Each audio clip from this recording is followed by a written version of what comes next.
একটি বই আরবিতে, এটা অনুবাদ আমি বাংলায় করেছিলাম সৌদিতে যখন ছিলাম তখন। বইটার নাম হলো রব্বি আল্লাহ, আমার রব আল্লাহ। কেন ইমানদার সুখী হয়, কেন নামাজ মানুষকে সুখের দিকে নেয়, কেন ডিপ্রেশন থেকে বাঁচার একমাত্র ওয়ে হলো নামাজ ও ইমান, রিয়েল ওয়ে, প্রকৃত উপায় যে কেন, এটা বোঝাবার জন্য বলছি যে রব্বি আল্লাহ কিতাব, এই বইটির মধ্যে একটা গ্রাফ আছে। সে গ্রাফটা হলো পৃথিবীতে আত্মহত্যার রেশিও কোন ধর্মের মানুষের মধ্যে কোন সমাজে কতটা বেশি বা কম, এই বিষয়টাকে তুলে ধরা হয়েছে গ্রাফে। সে গ্রাফে উল্লেখ করা হয়েছে যে পৃথিবীতে সবচাইতে আত্মহত্যার প্রবণতা সবচেয়ে বেশি হলো ধর্মে অবিশ্বাসী নাস্তিকদের মধ্যে, সব দেশেই এটা। এবং এই জরিপটা যার তার জরিপ না, এটা বিশ্ব স্বাস্থ্য সংস্থার জরিপ, এবং এক বছরের জরিপ না, ওখানে পরপর কয়েক বছরের জরিপ তুলে ধরা হয়েছে যে পরপর অনেক বছর ধরে একই রেশিও দেখা যাচ্ছে, সবচেয়ে বেশি আত্মহত্যার প্রবণতা হলো নাস্তিকদের মধ্যে। এরপর মজার বিষয় হলো সবচেয়ে কম আত্মহত্যার প্রবণতা হলো মুসলমানদের মধ্যে। পৃথিবীতে কয়েক বছরের জরিপ তুলে ধরা হয়েছে, পৃথিবীতে সবচেয়ে কম আত্মহত্যা হয় মুসলমানদের মধ্যে। এখন প্রশ্ন ওঠে যে পার্থক্যের জায়গাটা কোথায় আসলে। পাশাপাশি আরেকটা তথ্য দিয়ে রাখি, আমার পৃথিবীতে যে সমস্ত দেশে যাওয়ার সুযোগ হয়েছে এর মধ্যে জাপান সম্পর্কে আপনারা জানেন, জাপানে আমার যাওয়ার সুযোগ হয়েছে, কোরিয়াতে আমার যাওয়ার সুযোগ হয়েছে। আপনারা জানেন যে জাপানিজরা সবচেয়ে ভদ্র, জেন্টেল পৃথিবীর। একসময় তাদের ইতিহাস অনেক বাজে ছিল, কিন্তু তাদের হিরোশিমা যে ট্র্যাজেডি, তারপর থেকে তারা পরিবর্তন হয়ে গেছে। জাতি হিসাবে পৃথিবীর সবচেয়ে সভ্য, সবচেয়ে ভদ্র, সবচেয়ে জেন্টেল জাতি তারা। এবং জাপান থেকে ঘুরে আসার পর বেশ কিছুদিন যাবৎ আমি একাধিকবার গিয়েছি, যেবারই গিয়েছি সফর শেষ করে দেশে আসার পর আমার নিজেরই আচার আচরণের মধ্যে এক ধরনের পরিবর্তন আমি লক্ষ্য করতাম।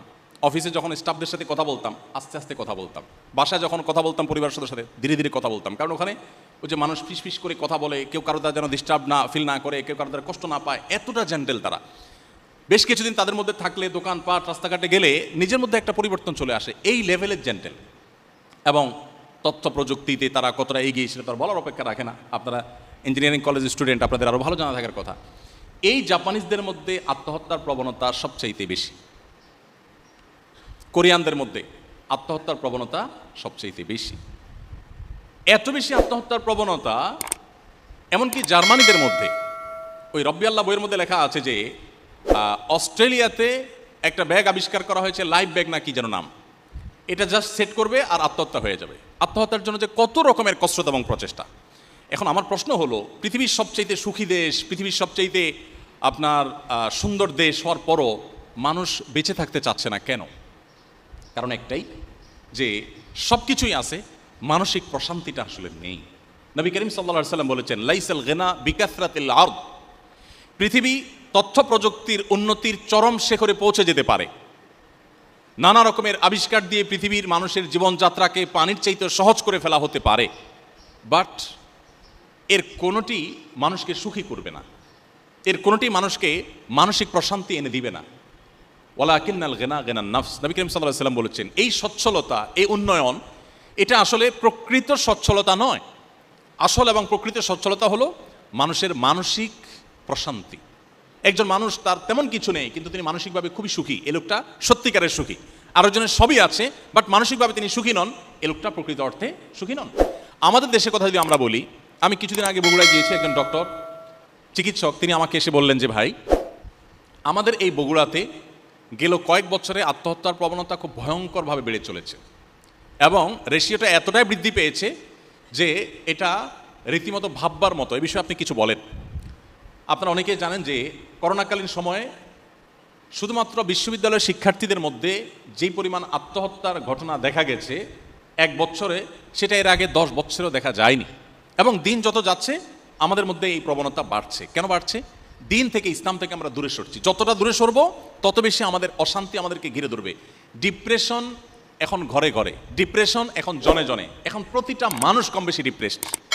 আমরা যদি আমাদের শৈশবে ফিরে চলে যাই, আমরা দেখব আমাদের বাচ্চা ছাড়া আমাদের আশপাশে মানুষগুলো এত ভালো ছিলেন না, এত সুখে ছিলেন না। আমরা আমাদের দেশের বাস্তবতা যদি চলে যাই, 2 দশক 3 দশক আগে আমাদের দেশে এত কলেজ ইউনিভার্সিটি ছিল না, এত আপনার রাস্তাঘাটের এত উন্নয়ন ছিল না, আমাদের দেশে অনেক কিছুই ছিল না, কিন্তু মানুষগুলো তুলনামূলকভাবে এখন থেকে অনেক বেশি হ্যাপি ছিলেন, সুখী ছিলেন। আত্মহত্যা এটা কালে ভদ্রে হতো, এখন যেরকম দেখা যাচ্ছে সকাল বিকাল এরকম হতো না। এর অন্যতম কারণ হলো তাদের ভিতরে ইসলামের চর্চা কিছুটা হলেও ছিল, যেটা এখন একেবারে নাই। সময় উপস্থিতি, নামাজ সম্পর্কে আমি বলছিলাম, প্রিয় নবী সাল্লাল্লাহু আলাইহি ওয়াসাল্লাম বলতেন আরিহনা বিহা ইয়া বেলাল। বেলাল রাদিয়াল্লাহু তাআলা ছিলেন আমাদের প্রিয় নবীর মুয়াজ্জিন। তাকে বলতেন, বেলাল তুমি আজান দিয়ে মানুষদেরকে ডাকো, একত্র করো, আমাকে একটু প্রশান্ত করো, আমি একটু নামাজ পড়ে প্রশান্তি পেতে চাই।